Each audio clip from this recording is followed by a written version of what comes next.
Silakan Ustaz. Ya. Bismillahirrahmanirrahim. Assalamualaikum warahmatullahi taala wabarakatuh. Alhamdulillahi rabbil alamin wa bihi nasta'in. Wassalatu wassalamu ala rasulihil amin wa alihil akramin wa sahbihi ajma'in. Wala haula wala quwwata illa billahil aliyyil azim. Amma ba'd. Terima kasih kepada Tuan Imam Ustaz Abdul Fattah dan semua ahli jawatan kuasa Masjid Abidin. Tidak lupa kepada semua penonton dan juga pendengar kita pada malam ini, muslimina dan muslimat. Semoga Allah Ta'ala merahmati kita, menjadikan kita ini sebagai hamba-Nya yang sentiasa berada di dalam taat kepada hukum hakamnya. Muslimina dan muslimat yang dirahmati oleh Allah. Pada hari ini kita tengok kes di negeri kita ini melebihi pada 900. Dan juga kalau kita tengok dalam seluruh negara ini 19,500. Ia adalah suatu yang mana kita kata dalam pencapaian kita yang telah diberitahu bahawa kita sudah pun mencapai tahap vaksin secara komuniti ini lebih daripada 50%. Ini bermakna orang yang menerima 2 dos ini sudah mencapai 50% daripada orang dewasa. Dan sebelum daripada ni orang tua pun telah mencapai lebih daripada itu lagi. Dan sekarang ini proses vaksinasi mula bergerak untuk anak-anak kita di sekolah. Dan mana proses ini akan berjalan tidak lama lagi. Jadi dalam proses yang kita sedang lihat ini, kita dapati kes masih belum turun lagi. Jadi inilah yang mengajak kita pada malam ini untuk kita menukar norma hidup kita selama ini. Itu janganlah kita mengikut hawa nafsu, mengikut kesukaan kita. Ikut pada perasaan kita. Kerana ini akan menyebabkan kita hidup dalam keadaan gelak gelita, dalam keadaan yang mana akan mungkin mengganggu kepada sistem kehidupan kita yang terbaiklah. Kerana itu Allah Subhanahu Wa Taala melarang keras kita mengikut hawa nafsu, tuan-tuan. Fala tattabi'ul hawa. Mana Allah Taala mengatakan dalam Al-Quran, jangan kamu ikut hawa nafsu itu. Anta'dilu, daripada kamu itu boleh berlaku adil. Jadi janganlah kamu apabila berada dalam keadaan diuji ni, kamu ikut hawa nafsu. Hawa nafsu kita ini biasalah kita sedia maklum, mana kita ini suka bersosial. Sejak daripada kita lahir lagi manusia ini suka bersosial. Suka ada orang. Kalau lah budak-budak daripada bayi lagi, kalau lah ditinggalkan menangis. Dia nak selalu ada mak dia, yang kepong dia, yang pegang dia. Dia nak selalu sangat mak dia yang bawa dia lah mana-mana. Inilah sifat manusia, dia tak boleh duduk seorang, dia akan menangis. Ini kita panggil kesukaan dan juga hawa nafsu, ataupun juga kita panggil dia sebagai ikut kepada perasaan keinginan cenderung dalaman kita. Sedangkan Allah Ta'ala banyak di Al-Quran memberi peringatan pada kita bahaya mengikut kesukaan tu. Bahayanya kita ikut kepada kecenderungan kita ni. Mana firman Allah Ta'ala mengatakan wala tattabi'il hawa fayudillaka an sabilillah. Jangan kamu ikut kepada hawa nafsu. Kamu ikut pada suka hatimu je. Kerana ia boleh menyesatkan kamu dari jalan Allah Ta'ala. Kerana itulah para anbiya Allah Ta'ala menjaga mereka daripada ikut suka hati. Wa ma yantiqu 'anil hawa in huwa illa wahyun yuha. Dan kamu, mereka itu para anbiya, mereka itu para nabi dan rasul, dan juga Nabi kita sallallahu alaihi wasallam, ia tidak berkata-kata ia dengan ikut hawa nafsu, ikut suka hati. Tapi ia adalah wahyu yang diwahyukan oleh Allah Ta'ala. Jadi begitu juga Allah Ta'ala menerangkan dalam ayat yang lain bahayanya bila kita mengikut hawa nafsu. Itu Ta'ala mengatakan wa man adall mimman ittaba'a hawa. Siapakah lagi yang lebih sesat daripada orang yang ikut suka hati dia saja. Dia orang begini sangat bahaya apabila ikut suka hati dia nak apa benda dia ikut saja. Walaupun orang beritahu SOP bermacam-macam, dia buat macam seolah-olah tidak ada SOP lagi. Bukan antara sebab kejayaan kita ini ialah kita menahan diri kita daripada mengikut hawa nafsu. Wa amma man khafa maqama rabbih. Ada pun orang yang takut kepada makam Tuhannya, kehebatan Tuhannya. Wa nahan nafsa 'anil hawa. Dan ia sekat dirinya daripada ikut suka hati hawa nafsunya. Fa innal jannata hiyal ma'wa. Maka syurgalah menjadi tempat tinggalnya. Jadi inilah contoh-contoh ayat yang kita bawakan pada malam ini. Allah Subhanahu Wa Taala memberitahu pada kita bahawa ikut suka hati ini akhirnya penghujungnya membawa kecelakaan, membawa kemusnahan. Dan inilah yang kita nak bawa pada malam ini.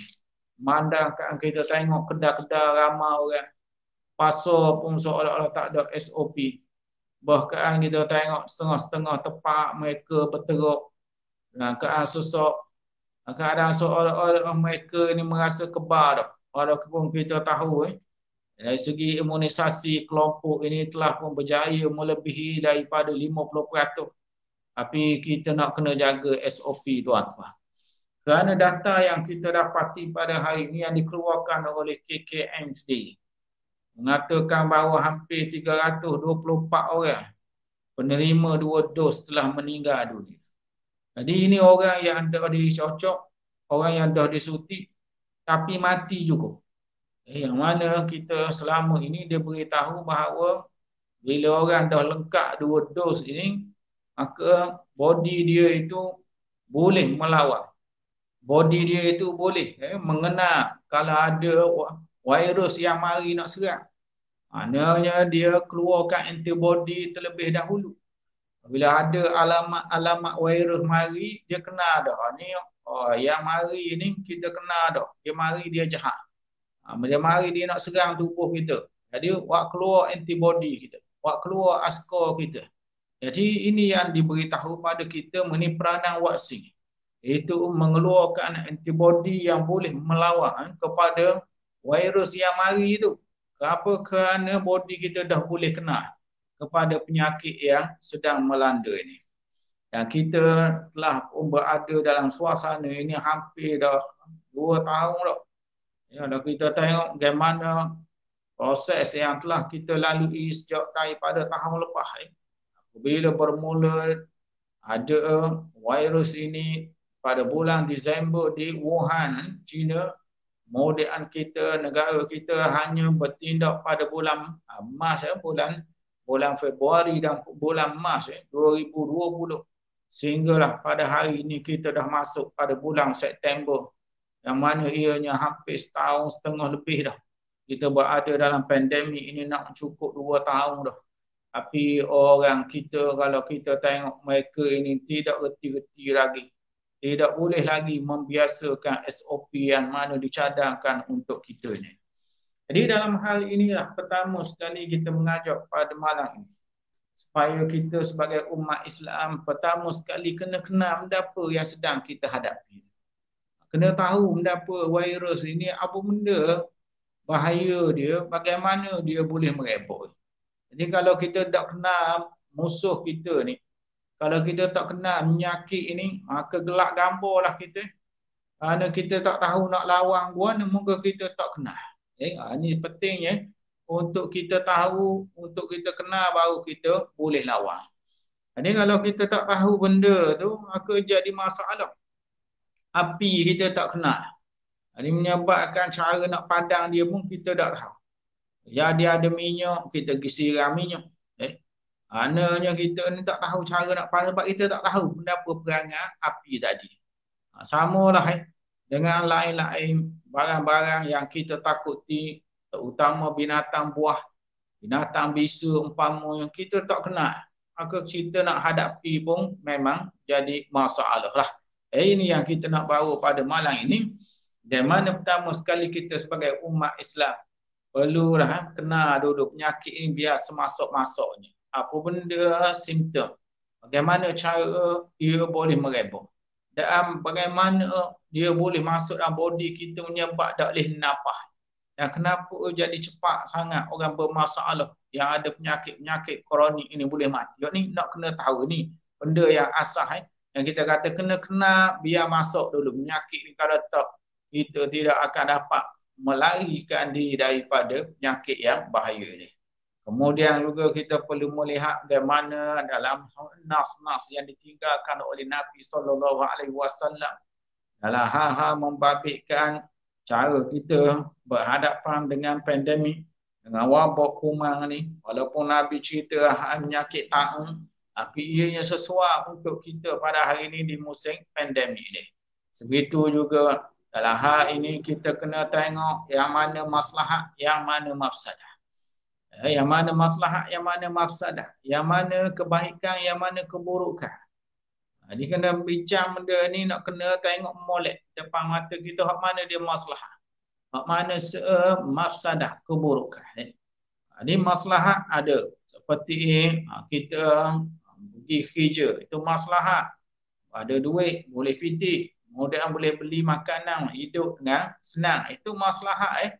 Itu juga boleh pergi masjid semayang. Itu maslahat.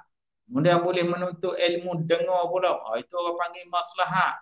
Semacam mana juga maslahat. Bolehlah kita nak pergi jalan ngata sekali. Bolehlah bagi kita ni nak melancong, nak menziarahi mana-mana. Ini orang panggil maslahat. Kemudian lagi boleh sambung silaturahim. Duduk kedai.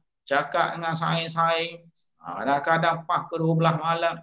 Ini orang panggil maslahat yang ada sebelum ini. Sebenarnya kita nak kena pula apa benda kerosakan pula. Kerosakannya pertama sekali dia boleh membawa kepada kematian. Kemudian pula bila mati tinggal anak yatim. Kemudian bini pula jadi janda pula. Kalau tak ada kerja, anak-anak nak makan tak tahu ke mana. Ini antara kerosakan. Yang keduanya ada kerja jadi tak boleh kerja kerana terlalu banyak sangat penyakit. Paksa buang pekerja-pekerja kerana sektor-sektor tertentu tak boleh buat. Sektor perhotelan, sektor yang libat pelancongan. Yang ini itu. Kerosakan yang lain lagi, antaranya lagi yang mana ia yang membawa kepada keburukan pada kita. Seperti kita ni tak boleh dah untuk nak lakukan amalan-amalan di masjid. Kemudian juga kita tak boleh dah nak bersaing macam dulu. Bertemu kawan-kawan, boleh sembang, minum kopi, apa pukul 12 malam, tak ada dah. Lain-lain lagi kita tak boleh nak hadir perhimpunan, tak boleh nak pergi ke stadium, tak boleh juga nak buat mana-mana perhimpunan, ceramah ke apa. Ini orang panggil sebagai mafsadah. Yang mana ianya juga banyak. Jadi apabila bertembung dua ni, hak baik dengan hak buruk ni, kita kena jaga dulu hak buruk tadi. Kita kena elokkan dulu hak buruk tu. Jadi kita kena korbankan dulu hak baik-baik kerana nak beri masa kepada hak buruk dulu. Supaya hak buruk ni jangan jadi melampau. Ini orang panggil menimbang antara kebaikan dan keburukan.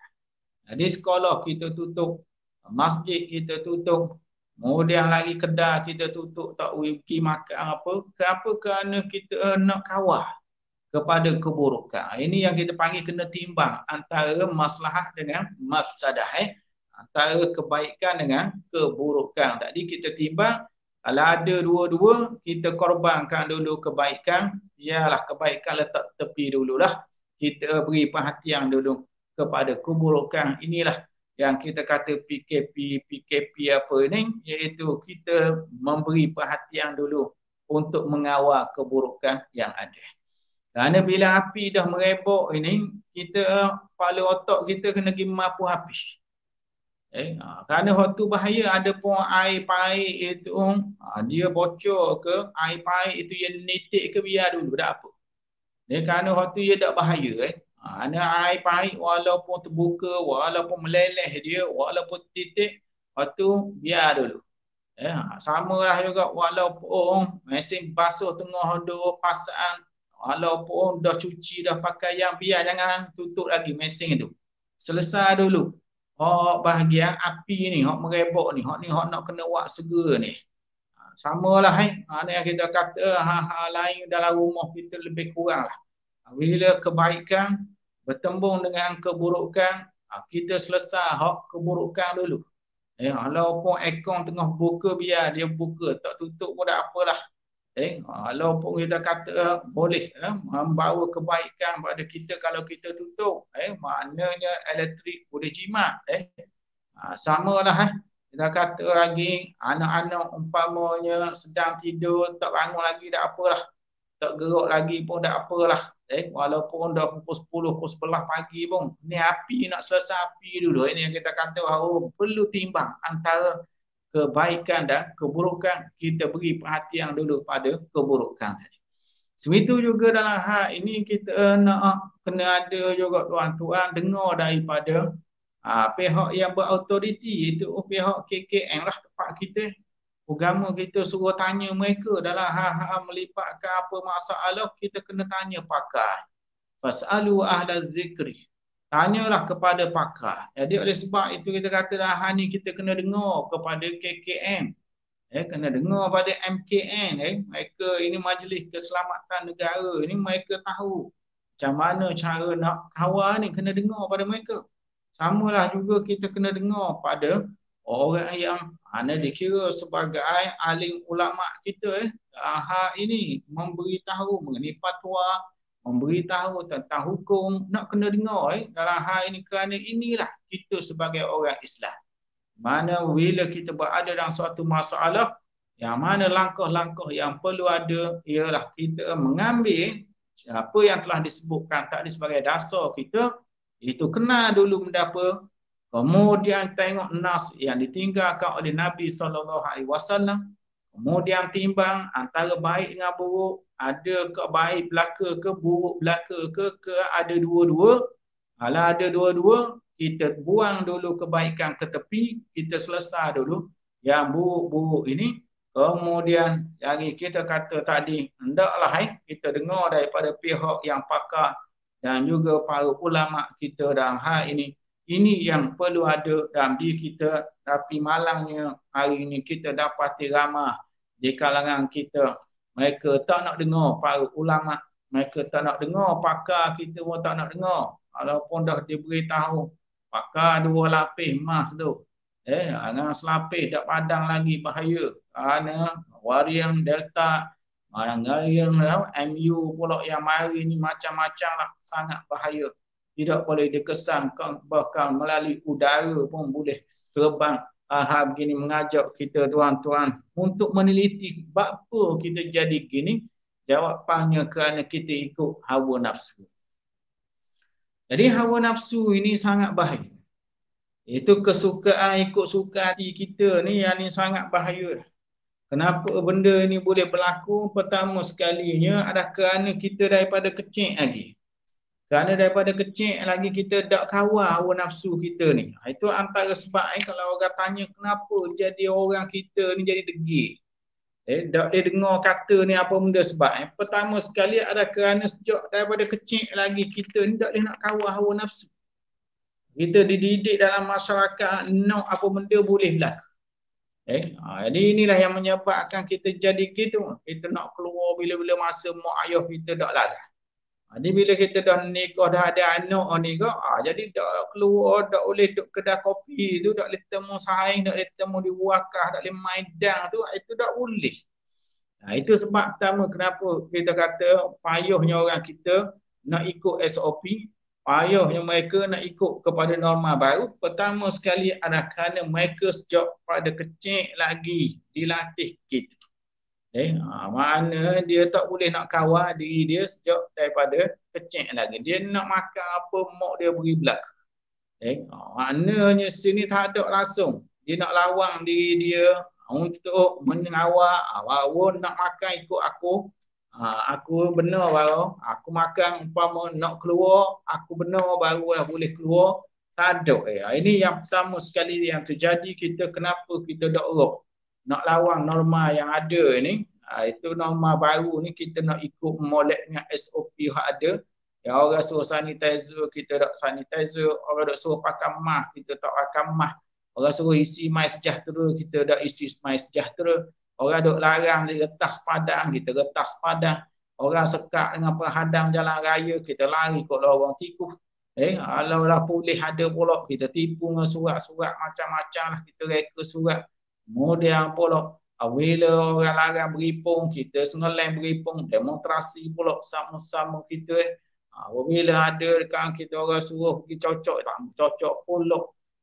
Bila ada di kalangan kita ni, dia buat peraturan jangan mayang di sejik, mayang dalam gelak-gelak. Jadi semua ni apa benda sebab pertama sekali kerana sejak kecil dia tak boleh nak kawal dah diri dia, hawa nafsu dia. Yang keduanya adalah kerana saing dengan orang tak molek. Kalau kita tengok saing dia ada tepi tu jenis saing hak langgar SOP belaka. Ya saing tu memang sejarah, ya puak dia memang jenis sama. Dah lama dak pakai cakap pula duduk dekat-dekat. Kemudian buat keadaan tak dia duk bersetuh pula, duk bersalang sama dia. Keadaan makna kita kata memang jenis bahasaan kumpulan dia tu jenis tak ada SOP lah. Jadi kita kata ini juga antara sebab kenapa benda ni jadi merepot, jadi kohor paruk ni. Dulu kita mula-mula dengar negara kita, kalau naik 100 masa tu ramai bising dah, warna kira 100 dah ni. Ramai hak bising naik 100 tu bising dah masa tu. Hari ni main puluh-puluh ribu mainan apa benda. Negara dalam 32 juta, 33 juta, jumlah hak kena dalam 20 ribu ni tinggi. Ini yang kita kata setengah-setengah negara mereka lebih banyak daripada kita. Beratus juta. Tapi taklah sampai tahap 20 ribu orang. Supaya kita ini tahap yang tinggi berbahaya. Yang menggambarkan bagaimana kita penduduk dah tak banyak mana. Tapi kis-kis yang ada itu ikut puratanya sangat tinggi tuan-tuan.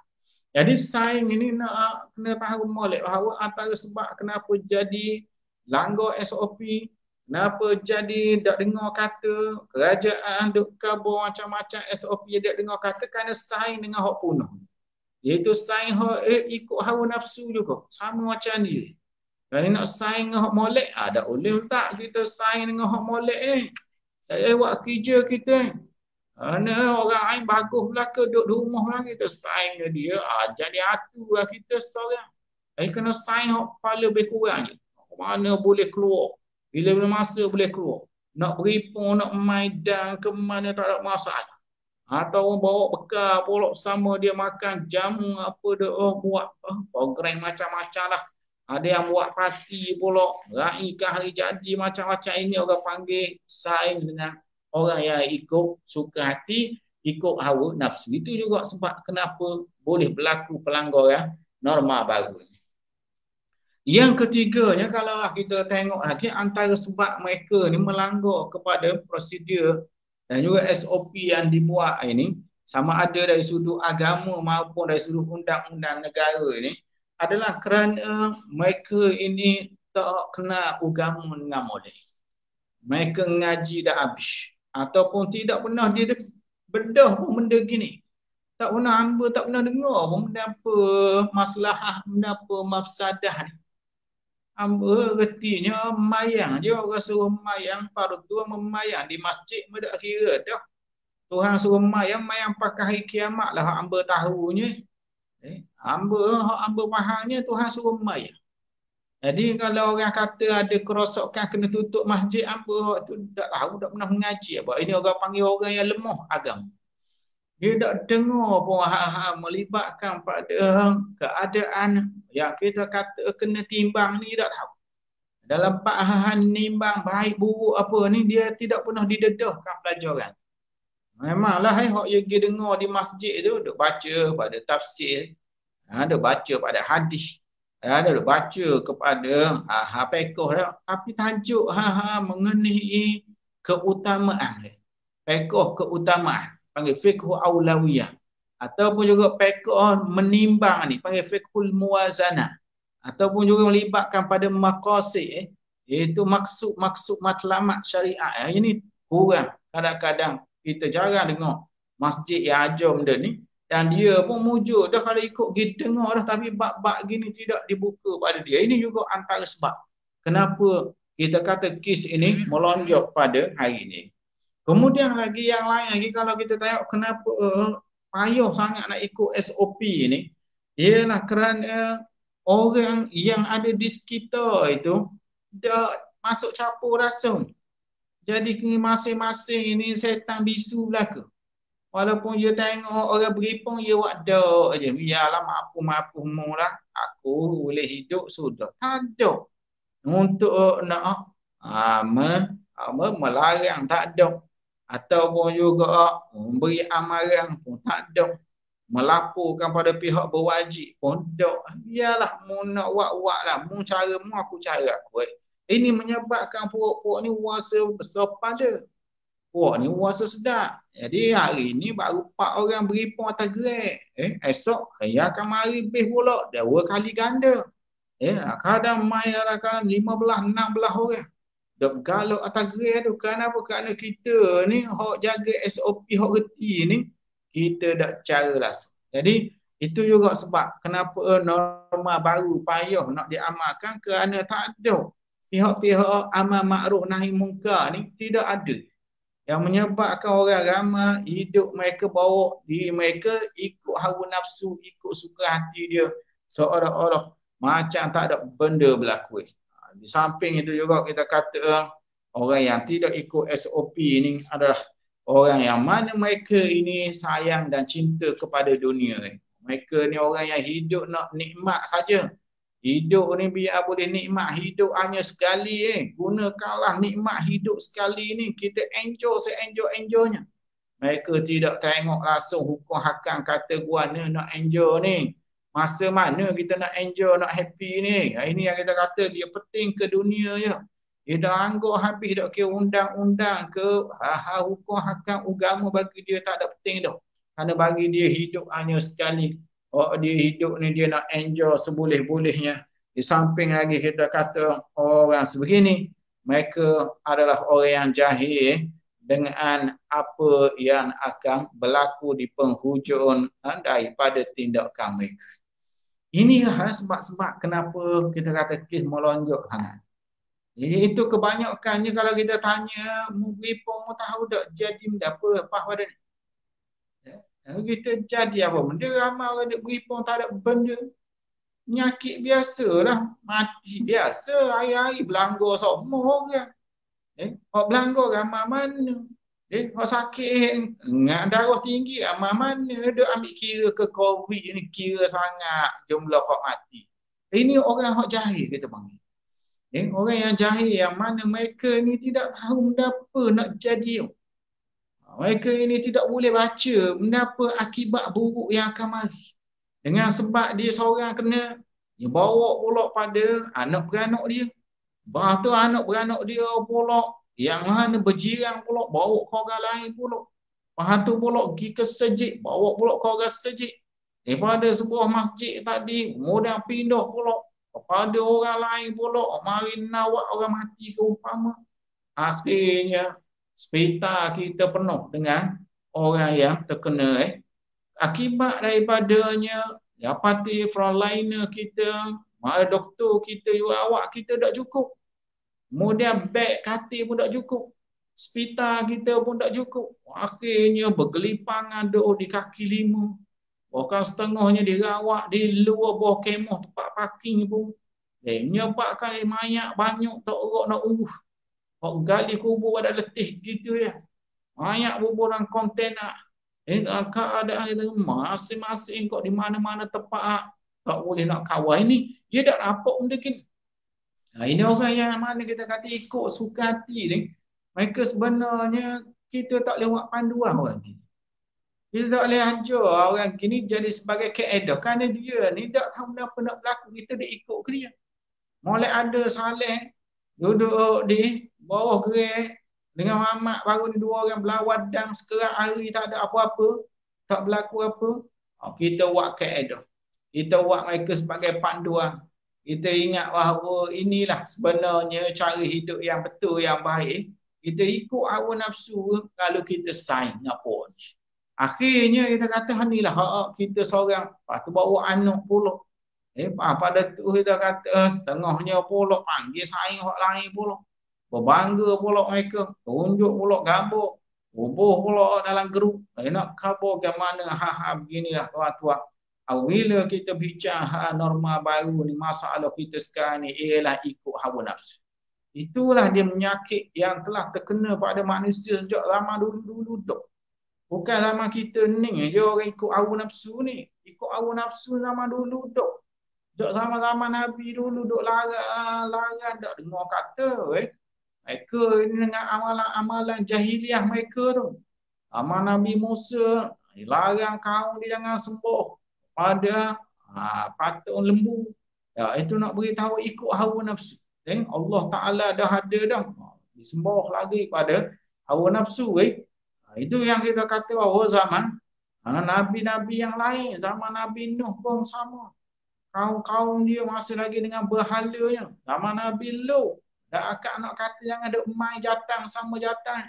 Tapi tak, ya tak tahu orang panggil akibat menyebabkan mereka ni hidup dalam keadaan yang sesak tadi. Oleh kerana itulah hawa nafsu ni sangat bahaya.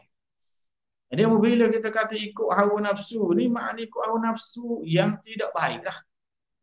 Kerana hawa-hawa ni makna keinginan, kecenderungan. Tapi dalam segi bahasanya dia pergi kepada hak buruk. Bila kata mu ikut hawa, makna mu ikut hak buruk. Itu bahasa Arab sendiri kalau ikut hak molek dipanggil mu ikut hawa yang baik. Maknanya hawa ni sendiri ada dua. Tapi kalau orang kata ikut hawa secara umum, makna ikut hawa nafsu lah. Yang mana ianya ada sangat buruk dan hari ini inilah yang kita dapati berlaku di mana-mana. Dapati bahawa masyarakat kita hari ini duk ikut hawa nafsu, duk ikut kepada diri masing-masing. Tidak pakai SOP tu. Bukan pandangan ulama kita, pandangan agama kita yang tahu tepi tu. Mereka ni tak ada takut langsung tu. Bukan kita kata mencabar pula pada pihak keselamatan. Orang sekat situ sini yang dicabut sekatan tadi. Keadaan seolah-olah mereka ni lebih pandai. Orang sekat jalan tikus. Dia pergi buka jalan tu. Dalam keadaan orang beri dah tanda di lengan dia. Beri tanda di tangan dia. Dia pakai gelang warna kuning. Dia pakai gelang warna pink. Dia kerak ke dia. Dengan keadaan keluar dia, merayau di merata tempat. Ini kesemua kita kata berasas kepada hawa nafsu tadi. Akibat daripada yang kita kata mereka ini tidak mengikut kepada arahan Allah dalam Al-Quran supaya jangan ikut sangat kesukaan kita. Apa kalaulah benda tak ada, musim lagi dah menjadi baik mula, kita bolehlah nak buat macam dulu. Dulu kita tahu dah pagi keluar ngai dah, sebut keluar. Kemudian pula makan sekali sedap sama saing, beripung pula, makan sekali. Kemudian belah-belah makan, sudah pula tengok TV sekali, ada keadaan maidang sekali. Kemudian pula pada tu main sukan lain, main takraw ke, main bola ke. Ataupun juga main lah, apa-apa permainan yang dibuat dia secara berjemaah. Kemudian cakap pula, sedap duduk dekat, bertepuk tapa sekali. Belah-belah cakap, masing-masing kau duduk belakang kawan tu. Keadaan masing-masing kau duduk cokek orang dekat-dekat. Memang sedap. Memang kita kata bahawa ini norma kita dah lalu puluh-puluh tahun dah. Kemudian lagi nak pergi ke mana-mana tak ada timbul masalah pun. Kita tengok bola pun tak ada apa di stadium. Kemudian lagi kita nak pergi dengar ceramah ke mana-mana tak ada orang larang kita. Kemudian juga kita lagi nak pergi masjid bila-bila masa. Tak kira waktu lah. Raya tak raya ke. Kita nak beripung tak ada apa-apa. Ada sebarang upacara ke tak kira lah maulud ke tak maulud ke apa. Adanya lagi hari-hari kebesaran dalam Islam. Kita boleh beripung zaman dulu. Itu adalah zaman yang tidak ada masalah ni. Adapun yang hari ini yang kita berada ni, yang ini yang kita nak kena kawal diri. Masalah kawalan diri ni yang kita kata hawa nafsu nak kena kawal ni. Jadi akibat daripada kita tak terkawal ini. Di sinilah kita menerima masalah-masalah yang banyak. Antaranya kes-kes yang kita dah sebutkan tadi, makin lama makin meningkat. Makin lama makin meningkat. Yang mana kita ni kalau dulu kita dah sebutkan 100 pun kita bising dah masa mula-mula tu. Bulan 2, bulan 3, mula PKP dulu. 100 kes ni, dikira 3 angka, 3 nombor ni kita bising dah masa tu. Hari ni dah kalau 20,000 makna 5 nombor. Kita dah sampai pada tahap yang sangat bahaya. Dan memang kita percaya pengakuan dari frontliner kita. Kepada doktor-doktor kita mengatakan mereka keletihan. Bahkan setengahnya tanpa berselindung lagi beritahu kita hadapi saat di mana kita pilih siapa dia yang patut hidup. Siapa dia kita lock biar mati. Ini sampai tahap begitu. Tak boleh nak kawal dah. Tak cukup dah halat. Dengan tenaga mereka yang tidak ramah. Yang menyebabkan mereka terpaksa pilih juga pesakit tu. Hak ni boleh dah kita rawat dia. Hak ni tak ada harapan dah. Kita lock dulu dah.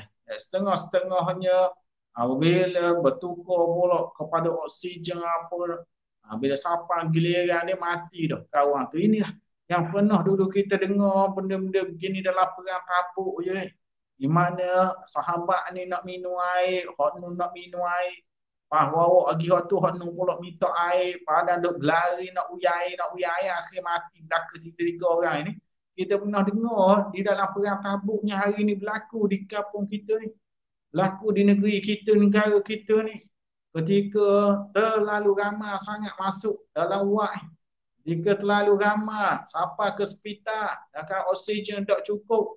Honi merana, honi maknanya meraung, honi dalam kesakitan, honi nafas tak cukup. Bawa oksigen, honi pula minta. Bagi ke honi pula honi mati. Ini benda yang kita tak nak berlaku. Benda begini oleh kerana itu kita kena ikut norma yang ada. Yang mana kita kata cara nak ikutnya ialah kawal kemahuan kita, kawal hawa nafsu kita, kawal kecenderungan kita. Janganlah kita ambil sikap ikut suka hati. Kerana ikut hati kita akan mati. Ikut perasaan kita akan pesanglah mati. Ikut rasa kita akan binasa. Kerana inilah umat-umat terdahulu punah mereka diazab oleh Allah Ta'ala akibat kerana terlalu sangat mengikut kepada hawa nafsu. Moga Allah Ta'ala memberi hidayah kepada kita semua. Terutamanya umat Islam yang berada di negara kita dan seluruh negara yang lain. Supaya kita ni biarlah boleh kawal hawa nafsu.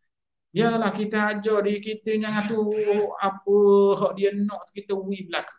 Biarlah kita ni menjadi orang yang boleh kawal diri kita. Boleh kawal perasaan kita. Boleh kawal mana kita nak, mana kita boleh tinggal. Lalu kita menjadi orang yang kuat. Kalau kita mampu menjadi orang yang boleh kontrol diri ni orang yang kuat. Inilah yang diajar dalam ajaran puasa kita tiap-tiap tahun. Yang mana nak ajar kita kontrol. Kalau nak makan pun, tapi oleh kerana kita boleh kontrol, kita tak makan. Lagi orang tak bagai, kita tak makan. Ini nak ajar sebulan. Daripada proses puasa itu nak ajar kita supaya kita boleh kawal diri kita. Kita ni orang. Kita ni bukan binatang, ikut nak saja. Kita ni orang. Bila orang kita boleh kawal. Bila kita sampai tahap kita boleh kawal, maka kita menjadi orang yang mana dekat dengan Allah Ta'ala. Orang yang boleh mengawal diri dia untuk kerja-kerja kebajikan yang baik. Moga Allah Ta'ala memberi manfaat daripada apa yang kita dengar malam ni. InsyaAllah kita akan sambung perbincangan ini pada minggu hadapan. Itu bagaimana nak mengatasi persoalan ikut hawa nafsu ni. Macam mana nak buat dalam musim pandemik ini. Macam mana kita nak buat. Itu yang kita akan tengok di minggu hadapan. Macam mana nak bertindak, nak buat supaya janganlah yang mana kita gatal dalam hati nak tubik sangat. Nak beripur sangat dengan orang ni. Boleh juga nak buat macam apa dah dengan kawan-kawan ni. Macam mana kita nak atasi benda-benda segini. Ini yang kita akan tengok insya-Allah dalam minggu hadapan. Allahumma a'inna ala zikrika wa syukrika wa husni ibadatik. Allahumma inna na'udzubika minal barasi wal jununi wal judam wa min sayyi'il asqam Allahumma inna nas'aluka al-huda wat-tuqa wal-'afafa wal-ghina. Rabbana atina fid dunya hasanah wa fil akhirati hasanah wa qina adzabannar. Wa sallallahu ala sayyidina Muhammad wa ala alihi wa sahbihi wa sallam. Walhamdulillahi rabbil alamin. Assalamualaikum warahmatullahi wabarakatuh.